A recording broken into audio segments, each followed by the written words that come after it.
Real Maharashtra 24 news, हम दिखाएंगे सच। परभणी शहरातील इंदिरा गांधी संकुल तथा स्टेडियम मैदान या ठिकाणी अवैध धंद्याचा सुळसुळाट व कमिशनखोरी वाढलेली आहे, थापताखोरी वाढलेली आहे।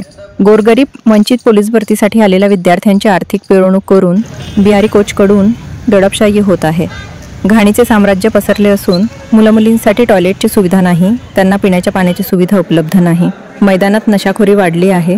याबाबत माननीय जिल्हाधिकारी यांना दिनांक 16/7/2025 रोजी तक्रार देण्यात आली आहे।